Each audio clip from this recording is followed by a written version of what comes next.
राम राम, प्रणाम सभी को। जय श्री सीताराम हनुमान। मैं कुमकुम श्रीवास्तव रामचरितमानस का अगला प्रसंग लेके आप लोगों के सामने पुनः उपस्थित हुई हूँ। आप लोगों का प्यार आशीर्वाद ऐसे ही बना रहे। आप लोगों की बहुत बहुत आभारी हूँ। बहुत बहुत आप लोगों का धन्यवाद करती हूँ इतना सारा प्यार देने के लिए। पिछले प्रसंग में हमने श्रवण किया इस कथा की शीतलता, इस कथा के प्रेम भक्ति का वर्णन का अनुभव, और इस कथा को जो चार लोग काक, भुसुंडी, गरुड़, शिव पार्वती, याज्ञवल्क्य, भरद्वाज और तुलसीदास जी इत्यादि संत द्वारा जो चार जगह ये कथा निरंतर चलती रहती है। इस कथा मानिए कि इस कथा के मानसरोवर के चार घाट हैं। अब कथा के अगले प्रसंग की ओर आगे बढ़ते हैं।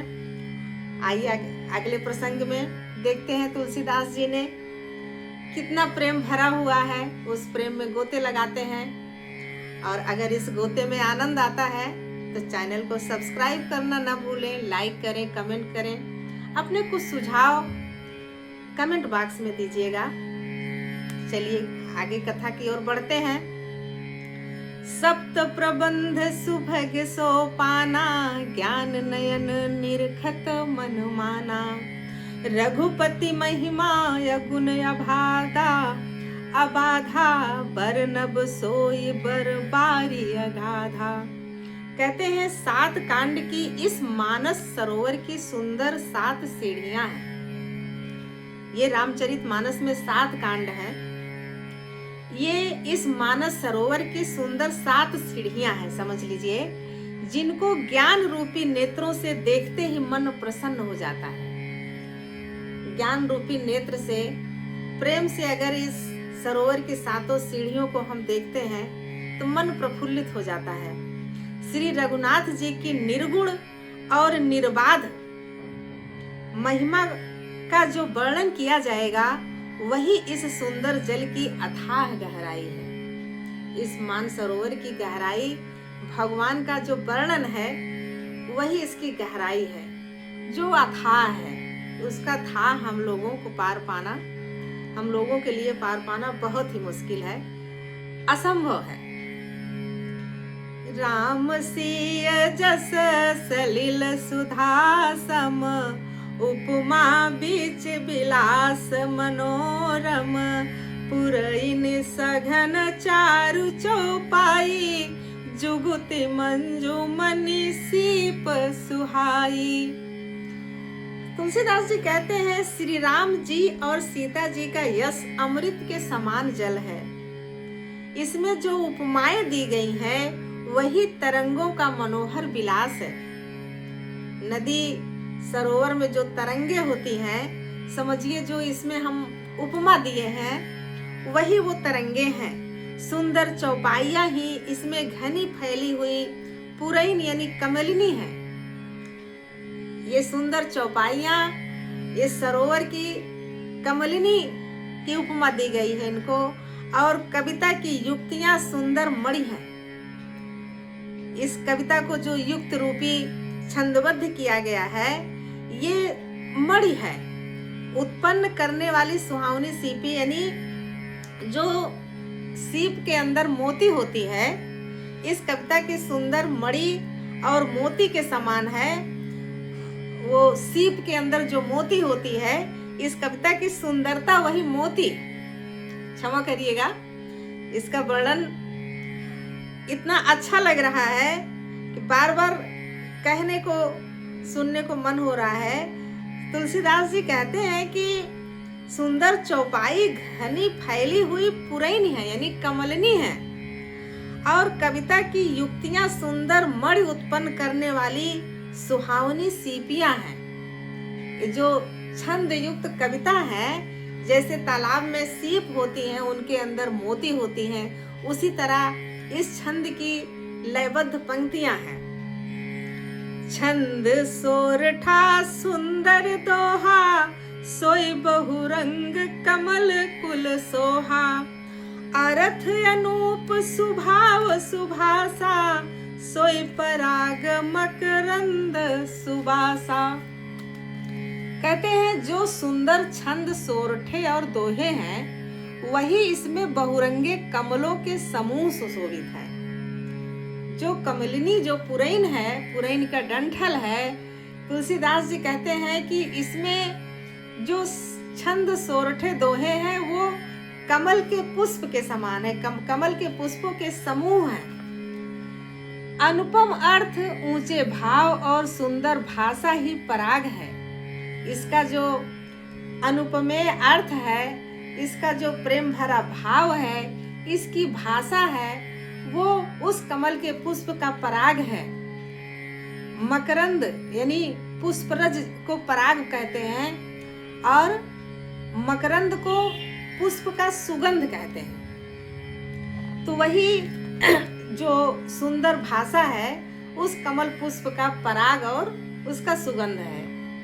सुकृत पुंज मंजुल अलिमाला, ज्ञान विराग विचार मराला, धुनि अवरेब कवित गुण जाति, मीन मनोहर ते बहु भांति।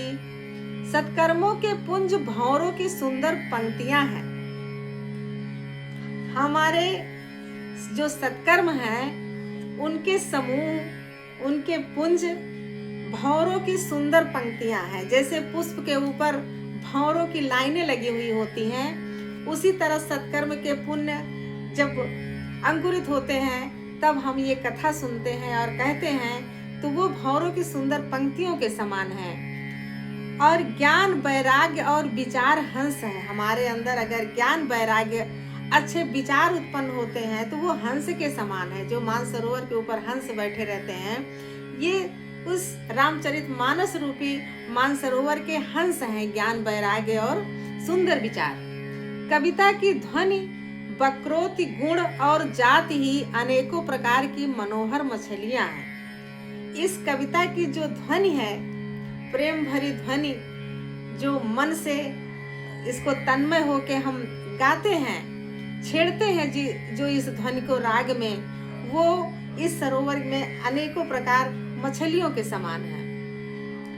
अर्थ धर्म कामादिक चारी, कहब ज्ञान विज्ञान विचारी, नव रस जप तप जोग विरागा, ते सब जलचर चारु तड़ागा। तुलसीदास जी कह रहे हैं कि धर्म, अर्थ, काम, मोक्ष, ये चारों ज्ञान विज्ञान का विचार के कहना, काव्य के नव रस जप तप योग और वैराग्य के प्रसंग, ये सब इस सरोवर के सुंदर जलचर जीव हैं। जैसे किसी तालाब में जलचर जीव विचरण करते हैं, उसी तरह इस मानस में जो धर्म अर्थ काम मोक्ष, ये चारों ज्ञान विज्ञान के विचार, इसके विचार को कहते हैं। और काव्य में जो नौ रस होते हैं वो जप तप योग और वैराग्य के जो प्रसंग हैं, वही इस सुंदर सरोवर के जलचर जीव हैं। सुकृति साधु नाम गुण गाना, ते विचित्र जल बिहग समाना, संत सभा चहु दिस अमराई, श्रद्धा ऋतु बसंत समगाई। कहते हैं सुकृति यानी पुण्यात्मा जनों के, साधुओं के और श्री राम नाम के गुणों का गान ही विचित्र जल पक्षियों के समान है। तुलसीदास जी कह रहे हैं कि पुण्यात्मा जो जन है, जो साधु हैं, उनके द्वारा श्री राम के गुणों का गान ही विचित्र जल पक्षियों के समान है। संतों की सभा ही इस सरोवर के चारों ओर की अमराई है। जैसे आम के बगीचे होते हैं, उसी तरह संतों के जो सभा है इस सरोवर की अमराई के समान है। और श्रद्धा बसंत ऋतु के समान कही गई है। इस कथा के प्रति जो हमारी श्रद्धा है, सारे ऋतुओं में जैसे बसंत ऋतु सुहावनी होती है, उसी तरह हमारी श्रद्धा बसंत ऋतु के समान है। भगति निरूपण विविध विधाना, क्षमा दया दम लता बिताना, समजम नियम फूल फल ज्ञाना, हरिपद रति रस वेद बखाना। तुलसीदास जी कहते हैं कि नाना प्रकार से भक्ति का निरूपण और क्षमा, दया, दम लताओं के मंडल हैं।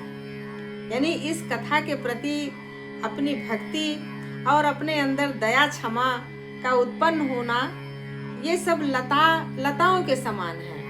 मन का निग्रह, अहिंसा, यम, सत्य, अस्तेय, ब्रह्मचर्य और अपरिग्रह, नियम, सोच, संतोष, तप, स्वाध्याय और ईश्वर के प्रति ध्यान ही उनके फूल हैं। ज्ञान फल है और श्री हरि के चरणों में प्रेम इस ज्ञान रूपी फल का रस है, ऐसा वेदों में कहा गया है। और कथा अनेक प्रसंगा, तेई सुख पिक बहु बरन विहंगा। कहते हैं इस रामचरितमानस में और भी जो अनेक प्रसंगों की कथाएं हैं, वे ही इसमें तोते, कोयल आदि रंग बिरंगे पक्षी हैं। इस कथा को मानसरोवर की उपमा देके हर तरह से उसके आसपास, उसके अंदर की जो चीजें हैं, कितने सुंदर तरीके से उपमा देके तुलसीदास जी ने समझाया है। और ईश्वर की कृपा हो, उनकी ये उपमा हम लोगों को अच्छे से इनका भाव समझ में आए, तो प्रभु की कृपा हो हम लोगों के ऊपर। तो आज की इस कथा को यहीं पे विराम देके राम राम करते हैं। अगली कथा, अगला प्रसंग अगले समय पे आपके सामने लेके फिर उपस्थित होते हैं। राम राम।